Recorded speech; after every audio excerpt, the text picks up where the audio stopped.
O2 को न अपनाने की महामारी कुछ ही सालों में पूरी मानव जाति को धरती से मिटा देगी। कि बड़े होकर तुम एक बहुत ही खास काम करने वाले हो। कैसा लगेगा अगर मैं ये कहूँ कि तुम हम सबको बचा सकते हो? ऑक्सीजन कोई प्रिविलेज नहीं है। वो पहले ही मर चुके हैं। कोई इलाज नहीं है।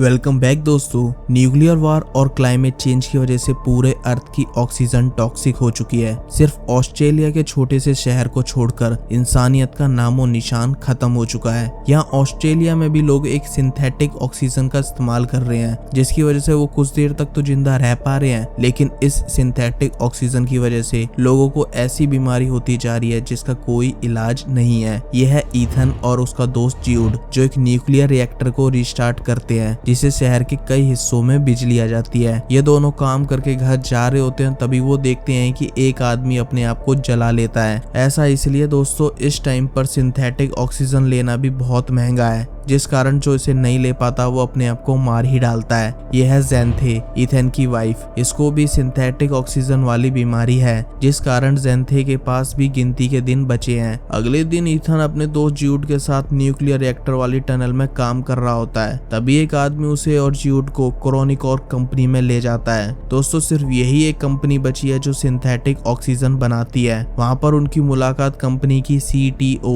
रेजिना जैक्सन से होती है। कुछ देर बात करने के बाद रेजिना ईथन को एक मशीन दिखाती है जिसका नाम है क्रॉनिकल। दोस्तों, ये मशीन ईथन के पिता रिचर्ड ने बनाई है और इसे कंप्लीट करने में उन्हें पूरे 20 साल का समय लग गया और मशीन बनाने के बाद उन्हें किसी ने मार दिया। इस मशीन के थ्रू टाइम ट्रेवल किया जा सकता है, लेकिन अभी तक किसी भी इंसान पर इसे इस्तेमाल नहीं किया गया है। रेजिना ईथन को बताती है कि सबसे पहले इन्होंने कुछ रेडियो वेव्स फ्यूचर में भेजी थी और जब वो वापस आई तो उसमें एक इनक्रिप्टेड मैसेज था और जब उस रेडियो वेव्स को डिकोड किया गया तो उन्हें ये मैसेज मिला, सेंड ईथन वाइट। ईथन भी ये मैसेज देखकर वैसे ही चौंका जैसे कुछ साल पहले ये लोग चौंके थे। असल में दोस्तों, ये मैसेज इन्हें कई साल पहले ही मिल चुका है। रेजिना ईथन को बताती है कि ये मैसेज 400 साल बाद से आया है, यानी कि जिन लोगों ने भी ये मैसेज भेजा है उन्होंने सिंथेटिक ऑक्सीजन से होने वाली बीमारी का इलाज ढूंढ निकाला है और हो सकता है कि वो लोग तुम्हारे जरिए ये इलाज यहाँ भेजना चाह रहे हों ताकि इंसानियत हमेशा हमेशा के लिए जीवित रह सके।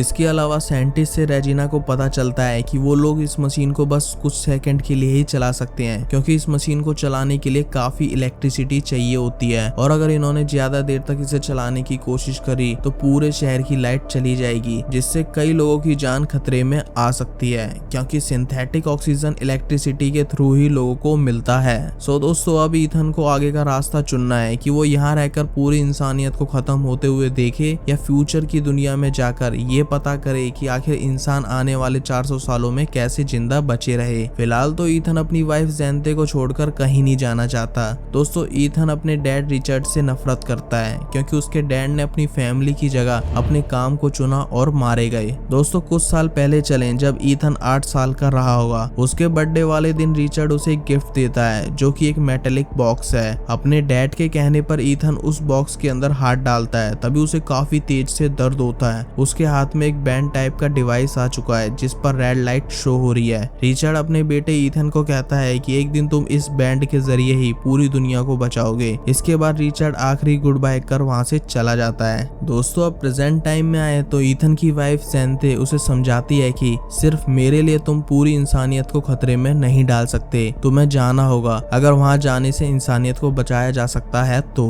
पूरी रात सोच विचार करने के बाद अगली सुबह ईथन फ्यूचर में जाने के लिए तैयार हो जाता है और वो ज़ेंथे के लिए एक मैसेज छोड़ जाता है जिस पर लिखा है, I will find my way back to you. Ethan Chronicorp company में जाता है जहाँ उसे टाइम ट्रेवल के लिए एक सूट पहनाया जाता है और वो मशीन में जाकर खड़ा हो जाता है। साइंटिस्ट उसे एक AI डिवाइस देते हैं जिसका नाम आर्ची है। ये AI डिवाइस फ्यूचर में ईथन की काफी काम आने वाला है और इसके थ्रू ये सभी लोगों से कनेक्ट भी रह पाएगा। क्रॉनिकल का काउंटडाउन शुरू होता है और एक चमकदार रोशनी के बाद ईथन एक रेन फॉरेस्ट में जा गिरता है। काफी ऊंचाई से गिरने के कारण शूट में कुछ खराबी आ जाती जाती है और उसमें आग लग जाती है। ईथन जल्दी से अपने सूट को उतारकर फेंक देता है। दोस्तों ये है 2474। शायद ईथन ने अपनी लाइफ में इतने सारे पेड़ एक साथ देखे होंगे। वो इन पेड़ों को देखकर और इनसे मिल रही ऑक्सीजन को लेकर काफी खुश होता है। ईथन आर्ची को लेकर वहां से आगे बढ़ता है। कुछ देर चलने के बाद उसे एक बंकर मिलता है जिसके मेन गेट बंद है और दोस्तों गेट के पास एक स्केलेटन है जिसे देखकर ईथन को बहुत बड़ा झटका लगता है क्योंकि ये किसी और का नहीं बल्कि उसका खुद का स्केलेटन है। इसके अलावा उस स्केलेटन के पास एक और पुराना आर्ची डिवाइस और उसके हाथ वाला बैंड भी है जो कि ग्रीन हो चुका है और इस स्केलेटन वाले ईथन को किसी ने सर पर गोली मारकर मारा है। फिलहाल ईथन को समझ नहीं आता कि वो एक ही वक्त में मरा हुआ भी है और जिंदा भी। उसे पुराने आर्ची डिवाइस से आखिरी ऑडियो रिकॉर्डिंग मिलती है जिसमें ईथन किसी रैंडम बंदे से किसी बात को लेकर आर्ग्यूमेंट कर रहा है और काफी देर तक झगड़ा करने के बाद वो रैंडम आदमी ईथन को अपनी गन से मार देता है। दोस्तों ये सब चीजें देखकर ईथन को लग रहा है कि अभी जो भी कुछ उसके सामने है कुछ देर बाद उसके साथ भी यही सब होने वाला है। कोई बंदा आएगा जो उसे गोली मारेगा और मारने से पहले कैसे भी उसके हाथ का बैंड ग्रीन हो चुका होगा। ईथन आर्ची की बताई लोकेशन की तरफ बढ़ता है। रात होती है। वो आदिवासियों की तरीके से कुछ लकड़ियां जलाता है। उसे कुछ ग्रीन बेरीज मिलती हैं लेकिन उसे और आर्ची को ये नहीं पता चल रहा है कि इन बेरीज को खाना सेफ होगा या नहीं। भूख के कारण ईथन इनको खा लेता है। कुछ ही देर में उसकी तबीयत खराब होने लगती है। जाहिर है वो बेरीज जहरीली ही होंगी। ईथन देखता है कि आसमान से कुछ चीजें नीचे गिर रही हैं। कुछ ही देर में वो बेहोश होकर गिर जाता है। तभी कोई उसके पास आता है और उसकी बॉडी में मेडिसिन इंजेक्ट कर देता है। कुछ घंटों बाद ईथन को होश आता है और वो ज्यूड को अपने पास पाता है। अगली सुबह ज्यूड उसे बताता है कि आर्ची की मदद से उन्हें ईथन की तबीयत के बारे में पता चल चुका था, इसलिए क्रॉनी कॉर्प ने ज्यूड को ईथन की मदद के लिए फ्यूचर में भेज दिया। ईथन ज्यूड को अपना स्केलेटन दिखाता है। ज्यूड को बिलीव ही नहीं हो पा रहा है कि ये ईथन का स्केलेटन है। ज्यूड और ईथन डिसाइड करते हैं कि उन्हें जल्दी से उन लोगों को ढूंढना है जिन्होंने ईथन को यहाँ बुलाया है क्योंकि हो सकता है कि उनके पास पास्ट की सिंथेटिक ऑक्सीजन से होने वाली बीमारी का इलाज हो जिस बीमारी से इंसानियत खत्म होती जा रही है। वो दोनों जंगल से बाहर जाने का रास्ता ढूंढते हैं और उन्हें एक और बंकर का गेट मिलता है। जैसे ही वो लोग उस गेट के पास पहुंचते हैं वो खुल जाता है। ईथन और ज्यूड अंदर जाते हैं। ईथन को एक स्क्रीन नजर आती है जिस पर लिखा है welcome Ethan White, press enter to activate.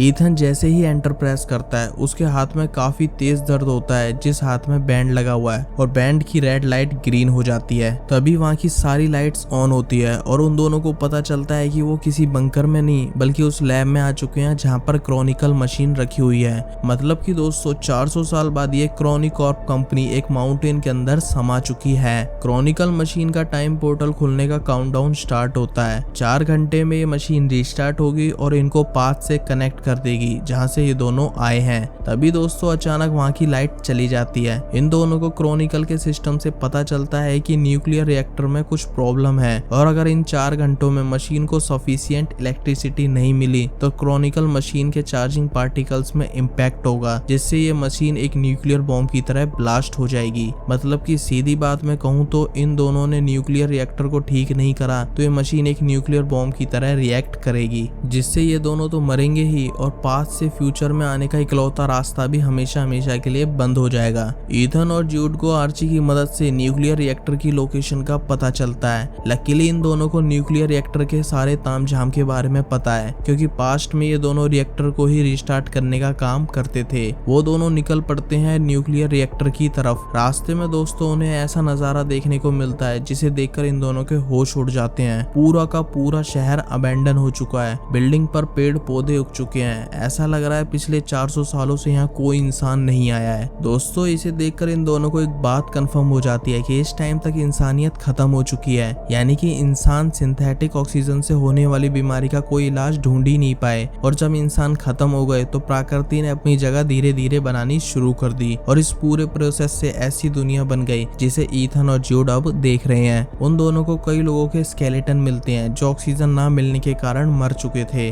कुछ देर बाद ईथन और ज्यूड एक बिल्डिंग में पहुंचते हैं। ईथन को जमीन पर गिरा हुआ गेट मिलता है जिस पर उसकी वाइफ ज़ेंथे का नाम लिखा हुआ है। दोस्तों ये बिल्डिंग 400 साल पहले स्कूल की बिल्डिंग हुआ करती थी जिसमें ईथन की वाइफ पढ़ाया करती थी और कुछ देर बाद उसे एक और स्केलेटन मिलता है जिसके हाथ में वो मैसेज है जो ईथन लास्ट टाइम अपनी वाइफ ज़ेंथे के हाथों में छोड़कर आया था। इस मैसेज को देखकर ईथन बहुत दुखी हो जाता है। तभी ज्यूड एक लाइन बोलता है, शायद यही सही रास्ता हो कम से कम अब कोई तकलीफ में तो नहीं है। ये लाइन सुनकर ईथन को कुछ गड़बड़ लगती है, क्योंकि एग्जैक्टली इसी टोन में यही लाइन ईथन ने उस पुरानी आर्ची के थ्रू सुनी थी जो ईथन को स्केलेटन के पास मिला था। ईथन को ऐसा लग रहा है जो उस स्केलेटन वाले ईथन के साथ हुआ होगा वही अब उसके साथ भी होने वाला है, क्योंकि उसके हाथ के बैंड की लाइट भी ग्रीन हो चुकी है और अभी अभी उसने वही लाइन सुनी जो कि ओल्ड आर्ची से पहले भी वो सुन चुका है। वो ज्यूड को कहता है कि तुम ही हो जो मुझे कुछ देर में मारने वाले हो। ज्यूड को ईथन की बातें बेबुनियाद लगती है। वो ईथन को समझाता है कि मैं तुम्हें क्यों मारूंगा, बल्कि मैं तो खुद तुम्हें यहाँ बचाने के लिए आया हूँ। फिलहाल उन दोनों के पास लिमिटेड टाइम है, इसलिए ज्यूड ईथन को न्यूक्लियर रिएक्टर की तरफ ले जाता है। वहाँ जाकर वो दोनों देखते हैं कि पावर पैनल्स में कुछ दिक्कत आ चुकी है, जिसकी वजह से रिएक्टर इलेक्ट्रिसिटी प्रोड्यूस नहीं कर पा रहा है। वो दोनों पावर सिस्टम को रिबूट करने की कोशिश करते हैं, जिस कारण ईथन एक रूम में फंस जाता है और उस रूम की ऑक्सीजन कम होने लगती है। ईथन पूरी हिम्मत के साथ पावर पैनल के रिबूट को कंप्लीट करता है और जैसे ही रिएक्टर रिस्टार्ट होता है पैनल वाले रूम का गेट ओपन होता है और ऑक्सीजन लेवल नॉर्मल हो जाता है। ज्यूड ईथन की मदद करता है पावर पैनल वाले एरिया से निकलने में और कुछ ही देर में वो दोनों वापस लैब में आ जाते हैं जहाँ क्रॉनिकल मशीन रखी हुई है। वो देखते हैं कि मशीन ऑनलाइन आ चुकी है और अब बस आधे घंटे में वो दोनों पास से जुड़ पाएंगे। दोस्तों ईथन को और हमें कई सवालों के जवाब अब तक नहीं मिल पाए हैं, जैसे वो कौन था जिसने ईथन को मैसेज के थ्रू यहाँ बुलाया और आखिर उसके डैड ने क्यों उसे ऐसा बैंड दिया जिससे उसकी जान खतरे में आ सकती थी, और सबसे बड़ा सवाल क्यों ज्यूड ईथन को मारने वाला है। दोस्तों ईथन को इन सब सवालों के जवाब इसी लैब में मिलते हैं। वो देखता है कि एक और गेट है जो लैब के दूसरी तरफ है और जब वो गेट खुलता है तो ईथन को अपना वही स्केलेटन मिलता है जिसे उसने यहाँ आते ही देखा था।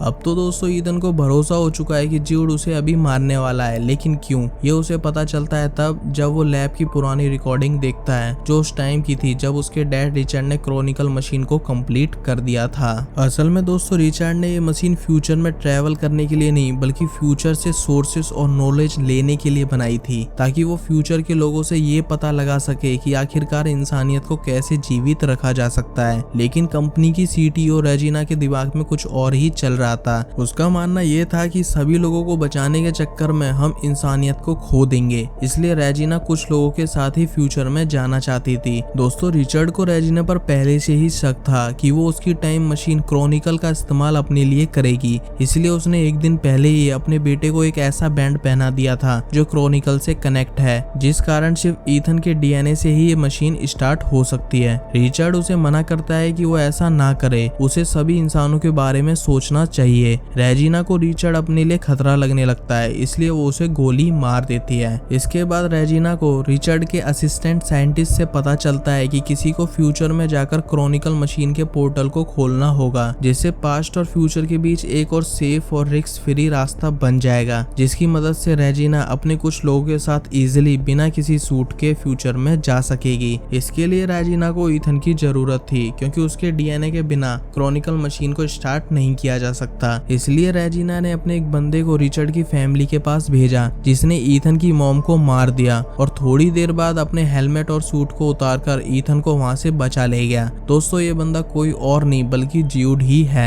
और ईथन को तब से लेकर अब तक यही लगता आ रहा है कि ज्यूड ने उस दिन उसे गुंडों से बचाया था। इसके बाद रेजिना ने ज्यूड को हमेशा के लिए ईथन के साथ रखा और जब उसे लगा कि ईथन न्यूक्लियर रिएक्टर का सारा काम जान चुका है तब उसने ईथन को फ्यूचर में भेज दिया। दोस्तों जिस तरीके से ईथन यहाँ आया है वो बहुत रिस्की था, इसमें उसकी जान भी जा सकती थी। असल में रेजिना को पता था कि फ्यूचर में इंसानियत खत्म हो चुकी है, उसे बस ईथन को 400 साल फ्यूचर में भेजकर क्रॉनिकल को रीस्टार्ट करवाना था ताकि वो इजीली पोर्टल से यहाँ आ सके। सो दोस्तों ईथन को अब सबकी सच्चाई पता चल चुकी है और क्रॉनिकल का पोर्टल भी कुछ ही मिनट्स में खुलने वाला है, लेकिन अगर उसने इसे बंद करा तो एक न्यूक्लियर चैन रिएक्शन होगा जिससे मशीन एक एटॉमिक बॉम्ब की तरह ब्लास्ट हो जाएगी। दोस्तों ईथन को अपनी कोई चिंता नहीं है, वो अपनी बिना परवाह करे मशीन को रोकने की कोशिश करता है, लेकिन ज्यूड उसे समझाता है कि जो हो रहा है वो होने दे, नहीं तो दुनिया में कोई भी इंसान बच नहीं पाएगा। लेकिन ईथन ज्यूड की बात ना मानकर मशीन के वायर्स हटाने लग जाता है और इससे उसकी ज्यूड से लड़ाई हो जाती है और वो टाइम भी आ जाता है जिसमें ज्यूड ईथन को रोकने के लिए उसके सर पर बंदूक तान देता है, लेकिन इस बार ज्यूड ईथन को नहीं मार पाता, उल्टा वो अपने आप को ही गोली मार देता है जिससे पूरी की पूरी टाइमलाइन ही चेंज हो जाती है। दोस्तों जितनी भी बार ईथन पास्ट से फ्यूचर में आता हर बार यही सब होता और ज्यूड उसे मार डालता, लेकिन इस बार जोड ने अपने आप को मारकर ईथन की डेस्टिनी को ही बदल कर रख दिया। पास्ट में रेजिना अपने कुछ लोगों के साथ तैयार है फ्यूचर में आने के लिए। ईथन समझ चुका है कि अगर उसने मशीन बंद करी तो वो भी सभी इंसानों को हमेशा हमेशा के लिए मार देगा। इसलिए उसे एक आइडिया आता है जिससे रेजिना भी पास्ट से फ्यूचर में नहीं आ पाएगी और पास्ट में रह रहे लोगों को उनका इलाज भी मिल जाएगा। सबसे पहले वो एक मैसेज पास्ट में भेजता है, सेंड ईथन वाइट, ताकि पास्ट में कोई भी हो जो ये मैसेज पढ़े वो ईथन को ही पहले फ्यूचर में भेजे, क्योंकि अगर ईथन यहाँ नहीं आता तो ये सब नहीं हो पाता। सो दोस्तों, अब आपको पता चल ही गया होगा कि मूवी की स्टार्टिंग में जो मैसेज आपने देखा था वो फ्यूचर में किसने भेजा था।